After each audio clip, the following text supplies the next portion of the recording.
Good morning everyone, কেমন আছো তোমরা সবাই? আশা করি খুব ভালো আছো, আর আমরাও খুব ভালো আছি। তো বাবান তো চলে এসেছে মামার বাড়িতে, আর আজকে তারই মধ্যে বিশ্বকর্মা পুজো। তো সকলকে প্রথমেই জানাই বিশ্বকর্মা পুজোর অনেক অনেক প্রীতি ও শুভেচ্ছা। বিশ্বকর্মা পুজো মানে রান্না পুজো। আমার বাপের বাড়িতে এই সংক্রান্তিতে বুড়ো রান্না যেটাকে বলে সেটা হয়। তো এবছর খুবই ঘরোয়াভাবে একদম ছোট করে মা করছে, কারণ যেহেতু একটা ছোট বাচ্চা আছে সেহেতু একটা তো মানে অনেক রকম ঝামেলা তো থাকি একটা ছোট বাচ্চা নিয়ে, কারণ সব কাজটাই হচ্ছে বাট সব কিছুই তালে তাল মিলিয়ে কাজ করতে হচ্ছে। তো সেই জন্য একদমই ছোট করে ঠাকুরের মতো করেই আমাদের সমস্ত জোগাড় যন্ত্র করা হচ্ছে। তো ওর বাবাও এসেছে, তো সেটা তোমাদের সাথে শেয়ার করব। টুকটাক যা যা আমাদের রিচুয়ালস আছে, আমাদের একটা খুব ইন্টারেস্টিং জিনিস আছে যেটা তোমাদেরকে দেখাবো। আমাদের রান্না পুজোয় এক্স্যাক্টলি কি হয় বা আমাদের ঠাকুরকে কি মানে ভোগ দিতে হয় আর কি। তো সেই সমস্ত নিয়ে একটা ভিডিও হতে চলেছে, খুব একটা বড় হবে না, ছোট করি। কারণ এখন যেহেতু বলছিলাম যে সব কিছু ওইভাবে ক্যাপচার করা বা মানে আলাদাভাবে ভিডিও টাইম দিয়ে বানানোটা পসিবল হচ্ছে না, কারণ সে কখন কাঁদছে কখন উঠে পড়ছে তার খাওয়ানো সব কিছুই টাইমলি করতে হচ্ছে। যাই হোক, তার মধ্যে আমি ছোট ছোট করে মুহূর্তগুলোকে ক্যামেরাবন্দি করার চেষ্টা করব, তোমাদের সাথেও শেয়ার করব। আশা করছি তোমাদের ভালো লাগবে, তো তোমরা পুরো ভিডিওটা দেখতে থাকো। মা এদিকে শুরু করে দিয়েছে রান্না পুজোর জোগাড় যন্ত্র, অনেকটাই এগিয়ে গেছে। আমি একটু লেটে ভিডিওটা করতে এসেছি, কারণ বাবান একটু কান্নাকাটি করছিল, আর যেহেতু ওকে সামলাতে হচ্ছিল, মা খুব একটা বেশি ওর কাছে আজকে আসতে পারছে না, ঠাকুরের সমস্ত রান্না টান্না করবে, সেই জন্য আমি ওকে একটু সামলাচ্ছিলাম। তো সব সামলে এখন এসে দেখি মা করছে সেই আমার সব থেকে প্রিয় জিনিসটা, এটা হচ্ছে কচু শাক। তো তোমাদের কার কার রান্না পুজোতে এরকম ঠাকুরকে কচু শাক রান্না করে দিতে হয় অবশ্যই কমেন্ট করে জানিও। আমার তো খুব ভালো লাগে, সারা বছর কচু শাক রান্না করলেও মানে এই দিনটার মতো কিন্তু টেস্ট হয় না। এই দিনটা ঠাকুরের একটা সত্যি অন্যরকম মহিমা থাকে, যার জন্য টেস্টটা একদম অন্যরকম হয়, খুব ভালো লাগে। গরম ভাতে এই কচু শাকটা খেতে আমার জাস্ট দারুণ লাগে। তো এটা অনেকক্ষণ ধরে নাড়তে হয়, নেড়ে নেড়ে এটা করতে হয়, আর শেষে তো এর মধ্যে নারকোল কুচো এটা অ্যাড করতেই হয়। নারকোল কুড়ে মা অ্যাড করছে দেখো, আর তার সাথে ছোলা বাদাম যা মশলাপাতি টুকটাক গুঁড়ো মশলা মা সবই দিয়ে এটা খুব মানে দারুণ একটা অন্যরকম স্বাদ হয়। তো কচু শাক তো হয়েই গিয়ে মা বেশ কিছু ভাজাভুজিও করেছে। আমাদের ঠাকুরের একটা বিশেষত্ব কি, আমাদের ঠাকুরকে নিরামিষ করে দিতে হয়। তো কচু শাকের সাথে কিছু ভাজাভুজি, ওই আলু ভাজা, বেগুন ভাজা, তারপর পটল, কুমড়ো, আর সব থেকে ভাজার মধ্যে আর একটা জিনিস হচ্ছে ওল ফুরুলি যেটা করে, সেটাও কিন্তু দারুণ টেস্ট হয়। আমার তো এত ভালো লাগে, মানে সারা বছর আমি বলতে পারো অপেক্ষা করি এই ওল ফুরুলির জন্য আর কচু শাকের জন্য রান্না পুজোয় খাবো বলে। আর এই যে দেখো চালতার টক, ওদিকে ইন্ডাকশানে মা ভাতটা বসিয়েছে, আর এদিকে চালতার টকটাও রেডি হয়ে গেছে। তো এক ঝলক তোমাদের দেখিয়ে দিচ্ছি সব কিছু। আর আমরা খাবো বলে না মা আলাদা করে মানে ঠাকুরকে ভোগ নিবেদন করার পরে আলাদা করে মা একটু মাছ বানিয়েছিল। তো সেখানে আমাদের দু রকমের মাছ হয়েছিল, ইলিশ মাছ আর কাতলা মাছ।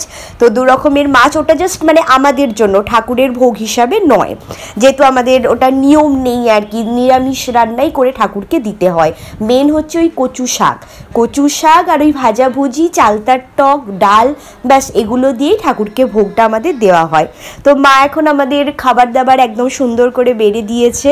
এটা তো মানে কলা পাতায় ছাড়া তো মনে হয় মানে এর টেস্টটাকে আরেকটু বেশি এনহ্যান্স করে। তো কলা পাতার মধ্যে একদম সুন্দর করে পাতাকে সাজিয়ে এখন আমরা গুছিয়ে খেতে বসছি। আর একদম প্রথম পাতে নিচ্ছি কচু শাক, এটা অবশ্যই দারুণ হবে আমি জানি।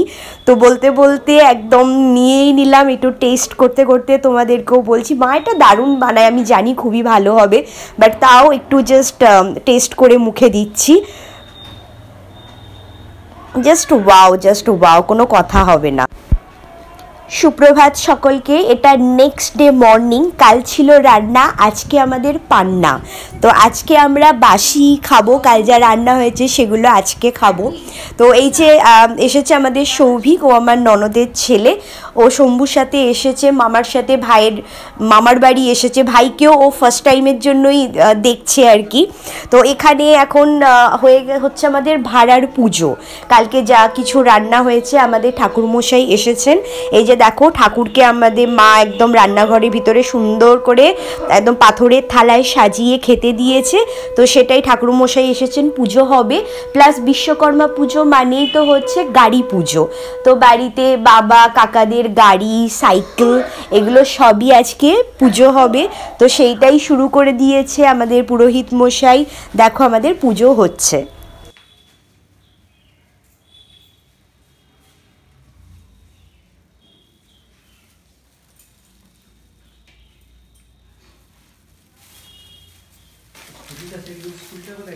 ওইটা নিচে আছে।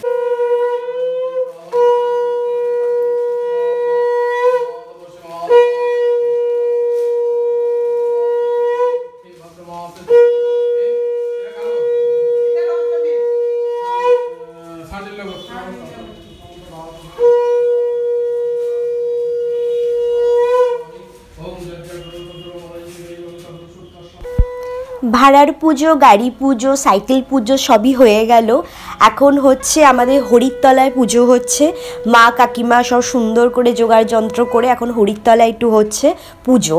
আর বিশ্বকর্মা পুজো মানেই তো ঘুড়ি ওড়ানো। আমি সেটাই ভাইকে বলছিলাম যে কিরে আজকে ঘুড়ি ওড়াবি না, বাট ওর দেখলাম সেরকম কোনো প্ল্যান আজকে নেই। মনে হয়, যাই হোক, এখন আস্তে আস্তে একটু বড় হচ্ছে, তো মনে হয় ওর সেই ছোটোবেলায় না ওর খুব ইন্টারেস্ট ছিল এই নিয়ে, মানে লাটাই নিয়ে, ঘুড়ি নিয়েও একদম ছোটাছুটি করতো। বাট এখন ওকে দেখে মনে হচ্ছে সত্যি একটু বড় হয়ে গেছে। আর এদিকে এই যে বাবানের বাবা, সে তো এখন মানে শুধু ছেলেকে কি দেবে আর কি দেবে না এই নিয়েই তার একদম মাথাটা মানে সারাক্ষণ ধরে খারাপ। এই যে দোকান থেকে এনেছে একটা দোলনা, ছেলে দোল খাবে বলে, তারই এখন সেটিংয়েও খুব ব্যস্ত। তো এখন একদম সেট টেট করে ছেলেকে দোল খাইয়ে তারপর ও বাড়ি ফিরবে।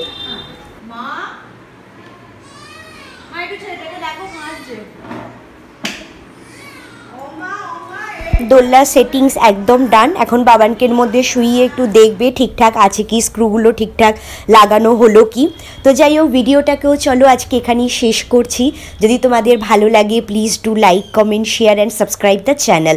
আবার দেখা হবে নেক্সট ভিডিওতে। চলো, বাই।